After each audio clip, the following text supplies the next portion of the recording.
Je m'appelle Christophe Récon, je suis gérant de discothèque au Biseau, j'ai 44 ans et je qualifie de cette année de très très merdique. Ça va faire 1 an qu'on est fermé et on a l'impression voilà, d'être plus grand chose, quoi. On n'est pas considéré comme une entreprise. Et pourtant, on est comme les autres, comme une entreprise de maçonnerie, comme une entreprise de travaux publics, comme une entreprise de transport. On est incertain, on n'est pas sûr de pouvoir ouvrir même, parce qu'il n'y a aucune date. Chaque fois qu'on arrive, qu'on sent qu'on pourrait peut-être rouvrir, eh ben non, on est reconfiné, voilà, donc ça traîne. On vit sous perfusion avec l'État, avec les aides, et, c'est plus convenable, c'est plus convenable. Comment je ressens le fait de plus voir personne les samedis, plus voir clients le lundi, le dimanche après-midi, voilà, le vendredi. Comment je ressens ça? Euh, c'est triste, quoi. La vie, elle est triste. Il y a, comme on dit, mettre au boulot dodo, quoi. On est privé de bonheur. On est privé de, on est privé de musique, on est privé de danser, on n'a plus le droit de rien faire, quoi. C'est, voilà, au bout d'1 an, tu te dis, ça va jamais évoluer, quoi. Samedi soir, si tu veux, j'évite trop de venir. Alors, je me motive des fois. Je fais des lives. On fait des lives parce que j'ai envie de le faire, parce que ça me manque. Mais comme on n'a aucune perspective, qu'on ne sait pas, qu'on n'a aucune date, de dire bah tiens on va rouvrir. Toi si on me disait bah tiens tu rouvres, j'ai une connerie, on va rouvrir dans 2 mois. Ah là ça serait pas pareil, toi. Mais là vu qu'on a plus de date, bon bah la boîte le samedi soir je la traverse. Voilà, je viens voir s'il n'y a rien à bouger. Euh, c'est vide, hop, je repars, c'est tout. Sur les réseaux, tu sais, quand on fait des lives en direct, qu'on poste de la musique, on est là derrière les platines, bah nous, il y a personne devant. Et si tu veux, bah, tu te sens seul, quoi. Donc, bon, je me motive, je vais boire un petit coup. Voilà, ça va me motiver. Hein.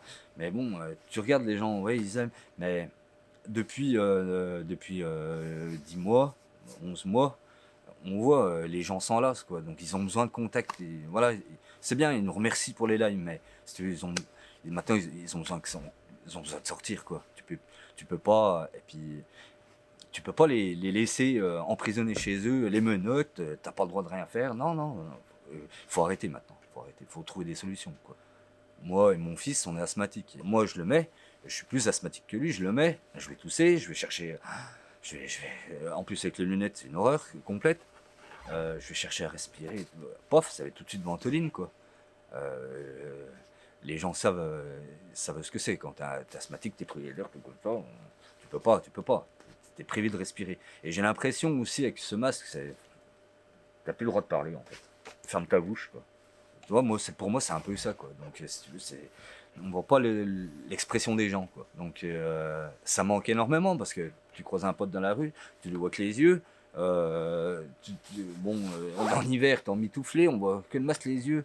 Voilà, tu te vois plus, tu n'as plus de contact. On est privé vraiment, voilà, de plein de choses. Alors, je le mets parce qu'il faut protéger nos anciens, mes parents, que ce soit mes parents, les clients. Je le fais par respect, si tu veux. Mais non, c'est pas possible de le porter tout le temps. On va tomber malade, hein. Ça c'est clair et net, hein, parce que tu peux pas garder toute ta vie. On va le garder combien de temps le masque à ton avis? Jusqu'à 50 balais, jusqu'à 60 ans? Non, moi je vais clapser avant, hein, franchement. Hein. Première semaine, deuxième semaine, on a pris peur, parce qu'on s'est dit, oh là là là là là, qu'est-ce qui va nous tomber dessus, tu sais. Donc au mois de mars, pardon, quand on a fermé, on s'est dit, ouais, on la flippe, quoi. Tu restes chez toi, tout le monde reste chez soi, on se dit plus bonjour, on se serre plus la main, bon.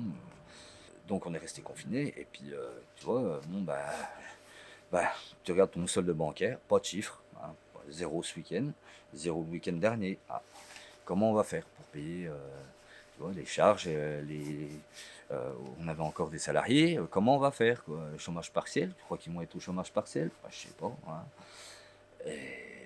Et puis du coup, bah, j'ai dit, moi, non, faut pas m'abattre, on va pas rester confiné comme ça, faut bouger. Donc bon, j'ai la chance d'avoir été très polyvalent dans ma vie et que je touche à tout. Voilà, j'ai une expérience professionnelle qui m'a permis de pouvoir rebondir, on va dire, sur une autre activité à côté dès le départ, quoi. On s'est soutenu avec ma compagne parce que c'est pas évident, hein.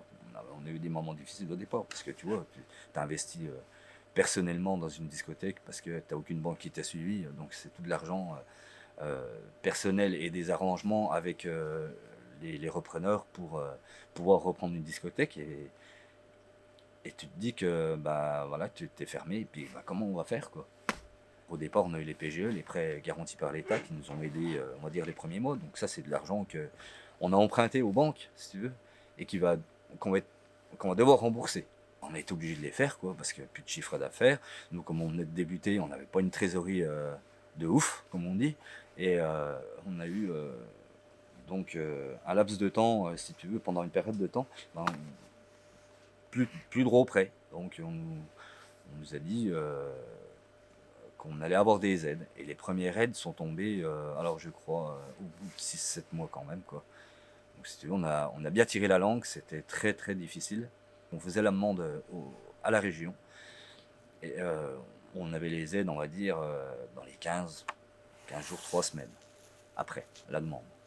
Et si tu veux, maintenant, on fait notre demande sur le site des impôts. Et là, on a fait la demande et c'est toujours en instruction.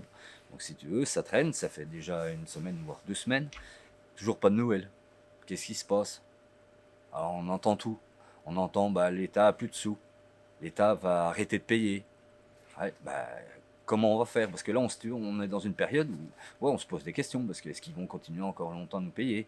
Quand on entend tout ce qui se passe à côté, il n'y a rien de bon, quoi. Que si ces aides elles s'arrêtent, eh ben, il va falloir travailler. Toutes les boîtes de nuit sont fermées administrativement.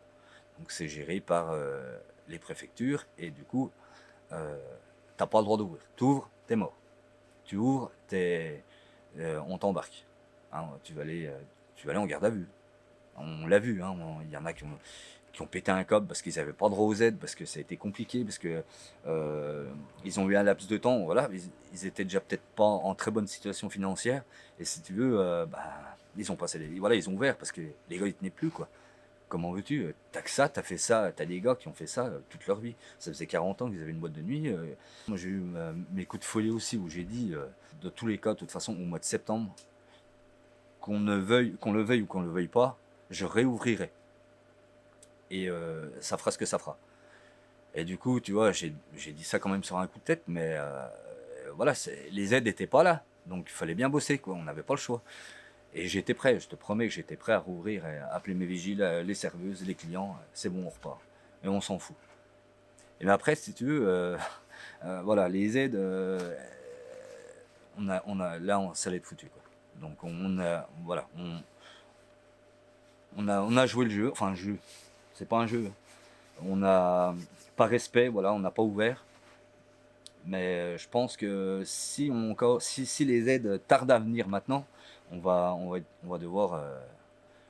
T'as des gars qui ont fait ça toute leur vie. Bon, même s'ils n'étaient pas en très très bonne situation financière, bah, ma foi, bah, tu vois, ils étaient voilà, tous se payer. Ils n'ont pas pas eu droit aux aides, ils ont été obligés de fermer. Il y en a qui ont perdu espoir aussi. Hein. Tu as des restaurateurs, tu as des gérants de boîtes de nuit qui ont passé l'arme à gauche parce qu'ils ont mis fin à leur jour, parce qu'ils n'ont plus le droit de travailler, parce qu'il n'y a plus rien qui rentre, et ça, c'est pas normal, quoi. La première fois que notre président a parlé, ouais, ça doit être aux alentours du 15 mars, hein, il a parlé quelques jours après ou le jour même en disant que aucune entreprise pardon, resterait sur le carreau.